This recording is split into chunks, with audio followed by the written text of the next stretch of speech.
Hello, I'm Tanya Snuggs, and here are some of the stories making the Evening Standard's front page. Tory MPs have joined the backlash against the government's 1% pay rise offer for NHS workers. One branded it inept, another unacceptable, and a third said it was pathetic and risked damaging the government's standing on its support for the health service. Less than 24 hours after the row erupted following Rishi Sunak's budget, Health Minister Nadine Dorries opened the door to possibly increasing the proposed salary award. The former nurse herself insisted that the pay rise for health workers, who've been hailed as heroes as they led the battle against COVID-19, was what the government could afford given the shattered public finances. But she then suggested that ministers might move from this position after a pay review body makes its recommendation following talks with health unions and other NHS groups. Nurses have voiced their fury at the offer, which some have branded as an insult. Meanwhile, Boris Johnson's facing urgent calls from business leaders to speed up as quickly as possible a review of social distancing rules to avoid any delay in the return to the office. 20 senior figures have told the Prime Minister that it's critical firms get as much certainty as possible about the measures so they can open their doors. No date has been given for the review, which will look at the 1 metre plus rule when face masks are worn and working from home. But shops are due to reopen from the 12th of April, followed by indoor dining, cinemas and theatres from May the 17th.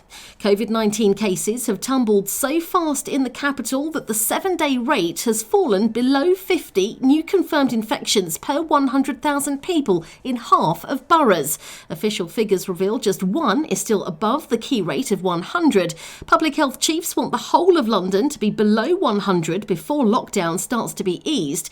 On current trends, Ealing at 107.7 will dip below this level before schools reopen on Monday. As part of the return, secondary pupils will be asked to take a rapid lateral flow test twice a week to help identify anyone who might be infectious. Cyprus will allow British tourists who've been vaccinated against COVID-19 into the country without restrictions from the start of May. The country's tourism ministers confirmed that vaccinated UK nationals could, from then, begin visiting without a negative test or needing to quarantine. He said that visitors would need to be inoculated with jabs approved by the European Medicines Agency. The second dose should be administered at the latest 7 days before travel, with authorities reserving the right to carry out random tests on arrivals. And friends of the Duchess of Sussex have heaped praise on Meghan ahead of the broadcast of her and Prince Harry's interview with Oprah Winfrey, and as senior royal aides are reportedly set to be questioned as part of Buckingham Palace's investigation into allegations of bullying against her. In an Instagram post, Meghan's longtime friend Lindsay Jill Roth said about Meghan that goodwill runs in her bones, adding that her MO has always been kindness. The TV producer said she knew this to be true after 22 years of very close friendship, and that she had seen firsthand how she treats her friends and their families and her colleagues. The Times reports that the Buckingham Palace investigation will not seek to speak to Meghan or Harry, but will question current and former staff, including the couple's previous communications secretary and ex-private secretary.